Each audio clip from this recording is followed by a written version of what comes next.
प्यारे बच्चों नमस्कार। जैसा सभी को पता है कि बिहार बोर्ड द्वारा आपका मंथली एग्जाम स्टार्ट हो चुका है और 29 मई को आपका होने वाला है अंग्रेजी का एग्जाम। उसमें आपको हम लेकर के आए हैं बहुत ही शानदार क्वेश्चंस जो आपके एग्जाम में बनने वाले क्वेश्चन होंगे बेटा जी। तो सबसे पहले बेटा जी एक बार फटाक से सेशन को शेयर कर दीजिए। हम आपके सामने ऐसे क्वेश्चंस रखेंगे जो आपके एग्जाम में हूबहू मिलने वाले हैं। जैसा कि अभी पिछली वीडियो में हमने आपको 50 क्वेश्चन सॉरी आपके ऑब्जेक्टिव क्वेश्चंस करा दिए हैं, जिसमें से 30 क्वेश्चंस आपके ऑब्जेक्टिव क्वेश्चंस आते हैं और उनमें हमने आपको सारी चीजें बता दी। अब बात करते हैं आपके सामने ये सब्जेक्टिव क्वेश्चंस की। सब्जेक्टिव क्वेश्चंस में जिसमें से आपके 10 क्वेश्चंस होते हैं शॉर्ट क्वेश्चंस, लेकिन उसमें से 5 ही आपके आंसर करने होते हैं और 5 होते हैं लॉन्ग आंसर टाइप क्वेश्चंस, जिसमें से आपके 3 ही क्वेश्चंस करने होते हैं। तो ये आप पूरा जो है एक बार इस वीडियो को देख करके जाएंगे और कमेंट बॉक्स में बताएंगे कि हाँ सर ये वाला क्वेश्चन हमारे एग्जाम में फंसा था। तो सारे बच्चे एक बार वीडियो को लाइक कर दीजिए, शेयर कर दीजिए और चलते हैं हम लोग क्लास में। ठीक है, तो चलिए बात करते हैं। आपके सामने ये ऐसा पेपर का पैटर्न रहेगा और 1 घंटा 30 मिनट का ड्यूरेशन रहता है। एमएम कितना होता है 50 मार्क्स का। आपका जो 50 नंबर का मतलब 50 मार्क्स का पूर्णांक होता है और 1.5 घंटे का समय होता है। इसमें सब्जेक्टिव ऑब्जेक्टिव दोनों आता है। ठीक है, तो चलो स्टार्ट करते हैं मेरे प्यारे बच्चों। आपके सामने कुछ ऐसे क्वेश्चंस होंगे और आपको ऐसे पहले क्वेश्चंस को पढ़ना है। और जैसे पहला क्वेश्चन दिया है, in which situation the writer Hutchinson find himself in the cinema. In which situation, किस स्थिति में जो है आरसी हचिंसन अपने को सिनेमा में पाता है, ये क्वेश्चंस बताना है। तो होपलेस पोजीशन क्या हो जाएगा, होपलेस सिचुएशन में पाता है ना, तो क्या हो जाएगा, in this cinema the writer find himself in a hopeless जो फोग। ठीक है, hopeless fog and finds unable to follow the films. और उस फिल्म को वो समझ नहीं पा रहा था कि फिल्म कैसी चल रही है, फिल्म में कौन कौन सी अभिनेत्री हैं, कौन सा नायक है, उससे बिल्कुल भी नहीं समझ में आ रहा। तो राइट आंसर क्या हो जाएगा, ये आपको इस तरह से कुछ आंसर लिखना है। अगला है, how does the writer Hutchinson classify himself as a thinker. लेखक यहाँ पर अपने को कैसे एक विचारक के रूप में क्लासिफाई कर रहा है, ये क्वेश्चन पूछा है। तो the writer has classify himself a member of the tribe of slow thinker. लेखक ने यहाँ पर बताया कि मैं जो है एक स्लो थिंकर मतलब धीमे विचारक जनजाति से बिलोंग करता हूँ। He is in the cinema, वह अगर सिनेमा है, does not follow the film, तो वो फिल्म को अच्छे से नहीं समझ पा रहा है। तो आपको कुछ ऐसे आंसर करने हैं। बाकी मैंने ये चैप्टर आपको पढ़ा रखा है, यूट्यूब पर सारी क्लासेस आपके रिकॉर्डेड पड़ी हुई है। आप लोग एक बार इसको अच्छे से कवर कर लो। उससे अगर आपने एक बार मतलब क्लास से अगर आपने इसको लगातार मतलब क्लास आपने देख लिया है, सारी चीजें समझ ली हैं, अगर आपको चैप्टर अच्छे से समझ में आ गया, स्टोरी अच्छे से समझ में आ गई, तो क्वेश्चन आंसर लिखने में क्या प्रॉब्लम, तब तो आप बढ़िया कर सकते हो। तो चलो आगे बढ़ते हैं। नेक्स्ट क्वेश्चन है, कह रहा है what happens when the narrator calls Miss Greeny as Miss Greeny. ठीक है, व्हाट हैपेंड क्या घटित होता है, when the narrator calls Miss Greeny to Mrs Greeny. Narrator जो है मिस ग्रीनी को जब मिसेस ग्रीनी पुकारता है तो क्या घटित होता है, तो when the narrator calls her, जब नरेटर जो है उसका नाम मिसेस ग्रीनी लेता है, शी वुड प्रिटेंड, तो उसे ऐसा प्रिटेंडिंग का मतलब आभास हो जाता है कि that she had no change to pay him, उसके पास फुटकर नहीं है चेंज तो उसे देने के लिए, क्योंकि हचिन यहाँ पर जो है आपके जो जिम है, जिम क्या है, पेपर रूट बॉय है ना, ये क्या करता है, हर घर में जाता है और सैटरडे और संडे के दिन लोगों से मिलता है, अपने इकोलॉजी के बारे में बातचीत करता है और इसे जो पेपर बांटता है उसके बदले में उसको पैसे मिलते हैं। ठीक है, यहां तक बातें क्लियर हो गई। Which animal message of Miss Greeny आज, कौन मतलब किस जानवर ने मिस ग्रीनी के यार्ड को तितर बितर कर दिया, मतलब इधर उधर कर दिया, गड्ढा खोद दिया। दो द आथर्स डॉग, आथर्स का मतलब जिम, आथर्स का मतलब क्या होता है बेटा, जिम, जिम का जो कुत्ता था message of Miss Greeny's yard, Miss Greeny के यार्ड को मैसेज कर दिया, इधर उधर तितर बितर कर दिया। तो राइट आंसर ये हो जाएगा। आगे बढ़े, नेक्स्ट क्वेश्चन की ओर बढ़ते हैं। आप लोग इसको नोट करते हुए चलना है और इनको एक दो बार रिवीजन कर लेना है बेटा। ठीक है, आगे बढ़ते हैं नेक्स्ट क्वेश्चन की ओर। अगला क्वेश्चन आपके स्क्रीन पर है, did the narrator enjoy talking about ecology. क्या नरेटर मतलब लेखक जो है इकोलॉजी के बारे में लोगों से बातचीत करने में उसे मजा आ रहा था, बिल्कुल भी नहीं मजा आ रहा था। ठीक है, क्यों नहीं आ रहा था, क्योंकि वो जिससे भी बात करता है इकोलॉजी के बारे में लोग उसे प्रीच दे देते, उपदेश देते। तो क्या होगा, नो नहीं, the narrator does not enjoy talking about ecology, लेखक को बिल्कुल भी मजा नहीं आ रहा था लोगों से बातचीत करने के लिए, किसके बारे में, इकोलॉजी के बारे में। ही सेज, वह कहता है, it is very boring job, यह बहुत ही बोरिंग जॉब है।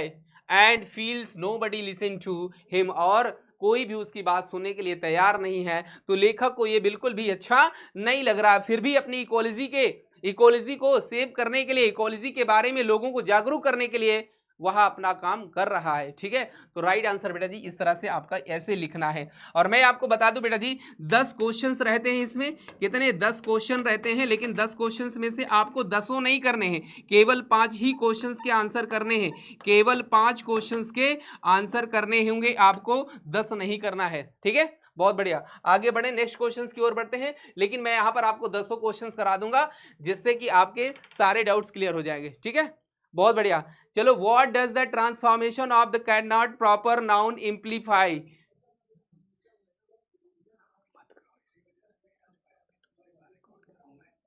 चलो करो, what does the transformation from the common to the proper noun simplify, what different does the name make? अब ये आपका चैप्टर किसका है? गिल्लू का चैप्टर है। क्या है? गिल्लू का चैप्टर है। तो what does the transformation from the common to proper noun, मतलब what does the transformation from common to, मतलब कॉमन नाउन से प्रॉपर नाउन, उसका नाम किस प्रकार से महादेवी वर्मा ने रखा? Noun imply, what different does the name of make, और क्या अंतर होता है जब उनका उसका नाम बदल जाता है। और कॉमन का मतलब क्या होता है? जातिवाचक संज्ञा, इसे कहते हैं जातिवाचक संज्ञा, और इसे कहते हैं व्यक्तिवाचक संज्ञा, है ना। ये तो आपको जब नाउन हमने पढ़ाया था तभी आपको बताया था। तो यहां पर हो जाएगा it implies that how the squirrel become one of the family members. उसने इस प्रकार नाम रखा कि उसका जो क्या कहते हैं मेंबर है, ठीक है, क्योंकि उसने अपने घर का एक मेंबर मान लिया था, गिल्लू को अपने घर का एक सदस्य मान लिया था, इसलिए कि अगर वह स्क्वायरल कहती तो स्क्वायरल तो बहुत उसके घर में थी, लेकिन उसने उसका पर्टिकुलर नेम रखा जिसका नाम प्रॉपर नेम पड़ गया, और प्रॉपर नेम के कारण ही उसका नाम गिल्लू रखा। A name gives one a person identity and brings close to others. यहां पर ये भी लिख सकते हो पॉइंट्स कि a name gives one person, मतलब ऐसे व्यक्ति को एक पर्टिकुलर नाम दिया जाए जिसकी उसकी पहचान हो सके, and brings close to others, और लोगों से वह मिल सके। ठीक है, आगे बढ़ते हैं। What started calling the tiny baby squirrel as Gillu? ठीक है, हु स्टार्टेड, हु मतलब कौन जो है उसको पुकार रहा था एक छोटी गिलहरी के बच्चे के रूप में, कौन पुकार रहा था? It was the resident of Mahadevi Verma's house, वह महादेवी वर्मा के घर में थी। Who started calling the baby squirrel? Gillu, और वह उसे गिल्लू नाम से पुकार रही थी। कौन? महादेवी वर्मा। यही तो है ना कि महादेवी वर्मा ने उसका नाम क्या रखा था? गिल्लू रखा था। जब भी होती कोई भी नाम होता तो गिल्लू गिल्लू बोलती तो गिल्लू उसके सामने आ भी जाती, तो इस तरह से उसने उसका नाम क्या रखा? गिल्लू रखा था। चलो आगे बढ़े, नेक्स्ट क्वेश्चन की ओर बढ़ते हैं। How would Gillu inform that he was hungry? जब गिल्लू भूखी होती तो वह किस प्रकार महसूस करती थी? ठीक है, तो वेन गिल्लू फेल्ट हंग्री, जब उसे भूख लगती, he would inform the narrator by twittering, twittering की आवाज करती, टिक टिक की आवाज करती, and producing a sound like chick chick, और ऐसी आवाज करती जैसे चिक चिक की आवाज। तो महादेवी वर्मा को लग जाता कि इसे भूख लगी और इसे कुछ खिलाने के लिए दिया जाए। ठीक है, तो ये आपका इस तरह से आंसर आपको लिख देना है। ठीक है, क्लियर रहा ना। चलो आगे बढ़ते हैं नेक्स्ट क्वेश्चन की ओर। What things cause ठीक है annoyance to you to town? What thing cause annoyance to you in town? नगर में आपके साथ कौन सी ऐसी वस्तु की से का घटना हो जाती है? तो I belong to a town, मैं गांव से नगर से बिलोंग करता हूं। कहां से? नगर से बिलोंग करता हूं। The moving crowd and the soul of vehicles running on the road.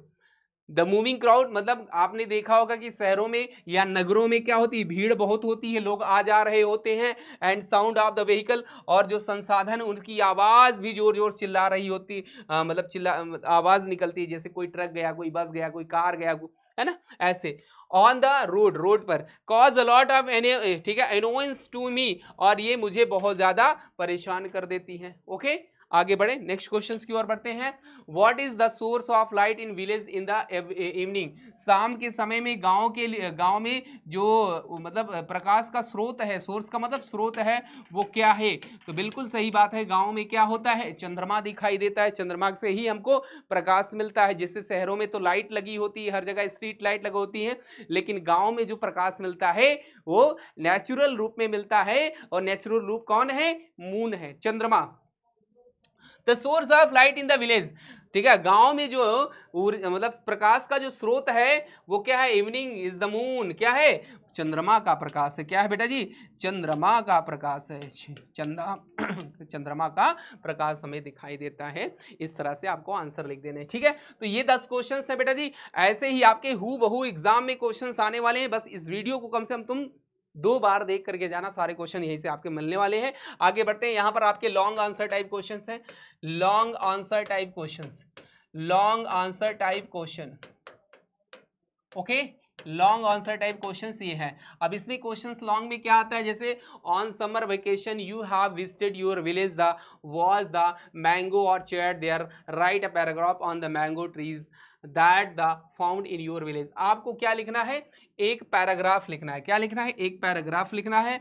वो किसके लिए, ऑन समर वेकेशन, ठंड, ठीक है, गर्मी की छुट्टियों में अगर आप गाँव जाते हैं, कहाँ, गर्मियों की छुट्टी में अगर आप गांव जाते हैं तो वहां पर आप क्या करते हैं, अपने गांव में एक आम का बगीचा पाते हैं।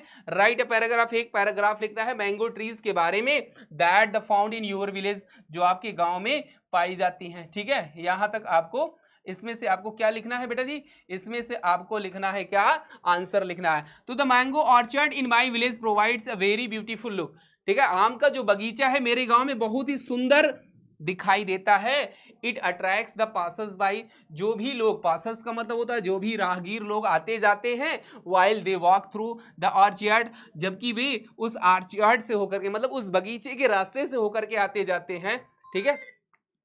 इन द समर वेकेशन, ठीक है, उस गर्मी की छुट्टी में आई विजिटेड माई विलेज, मैं अपने गांव में जाता हूं, and enjoy the pleasure of its pictures, ठीक है, स्क्वायर पिक्चर्स सीन, और जब मैं गांव जाता हूं तो मैं अपने, ठीक है, बगीचों को जब देखता हूं तो मैं बहुत खुश हो जाता हूं, मुझे बहुत आनंद मिलता है। एंड पिक्चर्स स्क्वायर सीन, और मैं पिक्चर सीन लेता हूं, दृश्य लेता हूं, फोटो खींचता हूं मोबाइल से, ठीक है। I filled my heart with unbounded joy, और मैं इतना ज्यादा खुश हो जाता हूं, मैं अपनी अंतरात्मा से इतना ज्यादा खुश हो जाता हूं कि मैं पूरी तरह से, ठीक है, हरियाली को देख करके आश्चर्यचकित हो जाता हूं। New leaves had they trees were hanging, नए नए पत्तियां जो है पेड़ पर निकलती हैं, ठीक है, नई पत्तियां पेड़ पर निकलती हैं। फिल्ड विद द एटमोस्फियर, और उस वातावरण से पूरी तरह से भर जाती है। There fragrance in the orchard, और वह बगीचे में पूरी ओर से दिखाई देती है। चिल्ड्रंस इन द विलेज, गांव के बच्चे, were making merry and trying to hard to pluck the mango, जोर जोर से लोग चिल्लाते हैं और प्रयास करते हैं कि प्लग द मैंगो, उन आमों को तोड़ ले, ठीक है। सारे बच्चे चाहते हैं कि मैं जाऊं, पेड़ पर चढ़ जाऊं, या एक डंडा मारूं तो उससे आम गिर जाए और हम आम खा ले, ठीक है। तो इस तरह से आपको बेटा जी, आपको पैराग्राफ लिखना है। ये लॉन्ग क्वेश्चंस रहेगा, 5 नंबर का एक क्वेश्चन आएगा, 5 नंबर का आपका बेटा जी ये क्वेश्चन आने वाला है। इसमें से आपको 5 क्वेश्चन होंगे, लेकिन 3 क्वेश्चन के ही आंसर करने, कितने, 3 क्वेश्चन के ही आंसर करने हैं, ये आपको मेंशन करना, ओके। आगे बढ़ते हैं। यू आर राहुल या Rekha class 9 DAV school Patna, write an application in about 80 words of the principal requesting him grant you scholarship merit cum poverty. गरीबी रेखा से अगर आप कम है तो आप स्कूल में, ठीक है, क्या करना है, यहाँ पर क्या लिखना है, यू आर राहुल या रेखा, तुम राहुल या रेखा हो, क्लास 10 में डीएवी स्कूल पटना में पढ़ती है, right an application about 80 word, 80 शब्दों में अपने प्रधानाचार्य जी के लिए एक एप्लीकेशन लिखना है, requesting him grant your scholarship, की तुम्हारी स्कॉलरशिप आ जाए मेरिट में, क्योंकि तुम गरीबी रेखा में आते हो, ठीक है। तो आंसर करके क्या लिखना है, सबसे पहले टू लिखना है, ये ध्यान देना है, टू के बाद कॉमा लगाना है, उसके बाद फिर नीचे लिखना है स्कूल के प्रधानाचार्य जी के बारे में, स्कूल के नेम लिखना है, the principal DAV school Patna, इस तरह से आपको लिखना है, ठीक है। इसके बाद आपको सब्जेक्ट मेंशन करना है, सब्जेक्ट किस लिए, किस उद्देश्य के लिए आप एप्लीकेशन लिख रहे हैं, requesting to grant merit cum poverty scholarship, ठीक है। अब यहाँ पर थ्रो लिख दिया है, द क्लास टीचर्स, किसके जरिए, क्लास टीचर के द्वारा, ठीक है, ये एप्लीकेशन को दिया गया। Sir most humbly and respectfully, अब यहाँ पर आप स्टार्ट कर दीजिए अपना matter. Respectfully I beg to say that I am a student of class 10 section A, मैं कक्षा 10 सेक्शन ए का विद्यार्थी हूँ आपके स्कूल का। माई फादर इज फार्मर, मेरे पिताजी एक किसान है। He has to maintain a big family, वह एक बहुत बड़ा परिवार को किसी तरह से मेंटेन किए हैं। He can not afford me to all the expense of my education, वह मेरी शिक्षा के लिए ज़्यादा पैसा नहीं दे पा रहे हैं, जैसे मुझे किताबें चाहिए, कुछ मटेरियल्स चाहिए, तो मेरे फादर उनको नहीं दे पा रहे। I am a good student of the school, stand first in the classes, मैं एक स्कूल का अच्छा विद्यार्थी हूँ और हर क्लास में मैं प्रथम स्थान हासिल करता हूँ। I therefore request you goodself to kindly grant me merit cum poverty scholarship, और आपसे मेरा विनम्र निवेदन है कि मेरी मेरिट लिस्ट में जो है स्कॉलरशिप में नेम आ जाए, जिससे मुझे कुछ स्कॉलरशिप मिल सके, ठीक है। So that may I continue my study, जिससे मैं अपनी पढ़ाई को आगे जारी रख सकूं। I shall ever remain grateful of your favourable, मैं आपके इस कृतज्ञता का, ठीक है, अनुमोदन करता हूं। कंसीडर्ड इन द मैटर, और इस मैटर पर ध्यान देना, संज्ञान देना। Your most obediently people Rahul, class 10th A, roll number. ये मेंशन आपको नहीं करना है, आपको XYZ लिख देना है। क्लास आप अपना नाम नहीं लिखेंगे, ये सारे बच्चे याद रख लेंगे, यहाँ पर XYZ लिख देंगे या ABCD लिख देंगे, आपको अपना नाम नहीं मेंशन करना है, ठीक है। डेटेड आप लिख सकते हैं, डेटेड आप जब एप्लीकेशन लिख रहे हैं तो उसके बारे में आप ऐसे डेट मेंशन कर सकते हैं, ओके। ये तो क्लियर हो गया। अगले क्वेश्चन की ओर बढ़ते हैं। अगला क्वेश्चन कह रहा है, you are Ritesh the captain of your school, write a notice informing the student about the teacher day programme that is to be the organise in the your school. अब यहाँ पर ये बोल रहा है कि नोटिस लिखना है। नोटिस कैसे लिखते हैं, ये सारा आपको प्रोसेस आपको पता है। अब इसमें क्या बोल रहा है कि आपको टीचर्स डे पर प्रोग्राम हो रहा है, उस टीचर्स डे के प्रोग्राम पर आपको नोटिस तैयार करना है। जैसे आप लोग स्कूल में जब पढ़ते हो तो आपके स्कूल में नोटिस निकाली जाती है कि कोई स्कूल में प्रोग्राम होने वाला है, उसके लिए हम कैसे प्रिपरेशन कर सके पहले से। तो सबसे पहले नोटिस लिखना है, बीच में, मिडल में और कैपिटल लेटर में लिखना है, ये ध्यान आपको सारे बच्चों को देना है। इसके बाद आप स्कूल नेम लिखेंगे, नीचे स्कूल नेम लिख दीजिए, ठीक है। अब इधर आप डेट लिख दीजिए, इधर क्या लिख दीजिए, जब आप मतलब नोटिस आप इशू कर रहे हैं, जारी कर रहे हैं, तो आप ये डेट लिख दीजिए। अब यहां से मैटर स्टार्ट हो जाएगा। All the student of our school are inform that the teachers day programme is going to be held on 5 September. 5 सितंबर को जो है शिक्षक दिवस का कार्यक्रम मनाया जाएगा, सभी बच्चों को सूचित किया जाता है। आप लोगों ने देखा होगा ना, एक रजिस्टर्ड में प्रधानाचार्य या प्रिंसिपल या क्लास टीचर जो भी है, मैनेजर लिख करके देता है, और जो है प्यून जो है चपरासी उसको ले लेकर के हर क्लास में डिस्ट्रीब्यूट करता है, सबको बताता है। So all the interested student, जितने भी भाग लेना चाहते हैं, रुचि जिनका रुचि है इसमें कार्यक्रम में भाग लेने का, who wants to deliver the speech, जो भाग लेना चाहता है स्पीच देने के लिए on this day, on contact the underline, ठीक है, अंडरसाइन, और नीचे दिए गए अपना नाम लिख दीजिए, अपना क्लास लिखिए। जैसे रितेश है तो रितेश ने अपना यहाँ पर नाम लिख दिया, ठीक है। और ये यहाँ पर क्या है, कैप्टन है, क्या है, कैप्टन है। ऐसे आपको करके नोटिस लिखना है, ओके। आगे बढ़ते हैं। अगला क्या है, write a message your mother inform that you are right are going to see your elder brother who has taken ill. अब यहाँ पर मैसेज लिखना है, जैसे हम लोग पहले कीपैड मोबाइल में मैसेज लिखते थे, सेम वही प्रोसेस है। मैसेज क्या कर रहा है, write message to your mother inform her that right are going to see your elder brother, अपने बड़े भाई को देखने जाने के लिए मैसेज लिखना है। हु हैज़ टेकन इल, जो बीमार हो चुका है।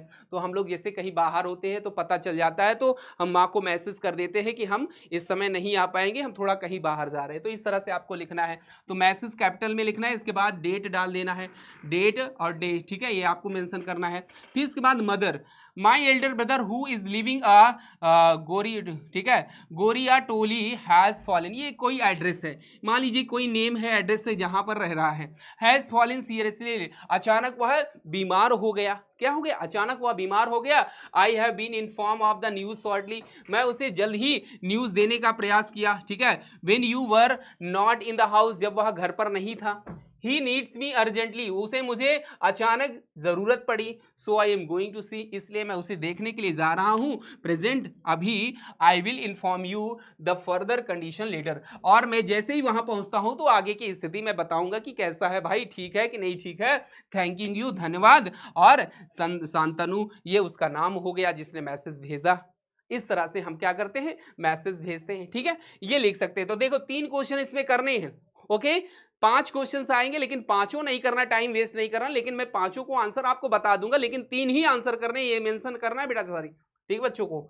चलिए आगे बढ़ते हैं। Write a letter to your friend about 80 word describing your preparation for the board examination. यहाँ पर एक लेटर लिखना है अपने मित्र के बारे में 80 शब्दों में, और किसके बारे में लिखना है, बोर्ड एग्जाम प्रिपरेशन के बारे में। तो देखो लेटर और एप्लीकेशन में अंतर है। यहाँ पर हमने क्या लिखा, डियर्स दिलीप। अब देखो यहाँ पर हमने क्या लिखा, बिहार शरीफ, बिहार शरीफ 17 मार्च, ये आपका एड्रेस हो गया, और इधर आपका ये क्या हो गया, डेट हो गया।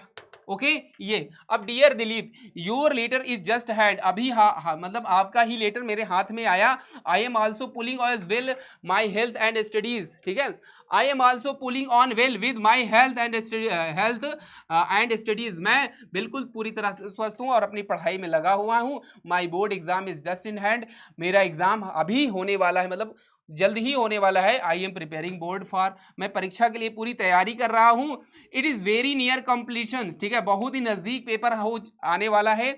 आई एम श्योर दैट, मुझे पूरा विश्वास है कि I must secure high marks in the papers, मुझे पूरी तरह से विश्वास है कि मैं इस बार एग्जाम में अच्छे मार्क्स हासिल कर पाऊंगा। ठीक है, I am not in the satisfied in the math, मैं मैथ में उतना सेटिस्फाइड नहीं हूँ। I am labouring hard for its also, और मैं मैथ के लिए कड़ी मेहनत कर रहा हूँ कि मेरा मैथ सब्जेक्ट अच्छा हो जाए। May God fulfil you desire with love, मैं ईश्वर से कामना करता हूँ कि तुम्हारी इच्छा जरूर पूरा हो। ठीक है, वेटिंग फॉर रिप्लाई, तुम्हारे उत्तर का मैं इंतजार करूंगा। एड्रेस आपको लिख देना है जहाँ के लिए है, और योर सिंसियरली फ्रेंड परवेज, यहाँ पर आपको नेम लिख देना। नेम नहीं लिखना है, नेम के स्थान पर बेटा जी XYZ यूज करना ज्यादा बेहतर होगा, क्योंकि एग्जाम में हम आप अपना लेटर का एक फॉर्मेट बताते हैं, ना कि आप एप्लीकेशन या लेटर लिखते हैं, वहां पर केवल फॉर्मेट आपका देखा जाता है। ठीक है, तो आप अपना नाम ना लिख करके XYZ लिख देना। क्लियर? तो ये था बेटा जी, आपको इस तरह से कुछ क्वेश्चंस करने होते हैं, और ऐसे ही आपको क्वेश्चंस आपके एग्जाम में मिलने वाले हैं। और बस बेटा जी इस क्लास को कम से कम 1-2 बार जरूर देख करके देना जाना, तुम्हारे क्वेश्चन सारे ऐसे ही पैटर्न पर होने वाले हैं। ठीक है, तो ये वीडियो कैसी लगी सारे बच्चे कमेंट करके बताएंगे, और ये भी कमेंट करके बताना कि जी गुरुजी ये वाला क्वेश्चन फंसा था हमारे एग्जाम में। और अगली क्लास में मिलते हैं शानदार तरीके से। तो आज के लिए इतना ही। Thanks all of you, have a nice day, tata, bye bye bye.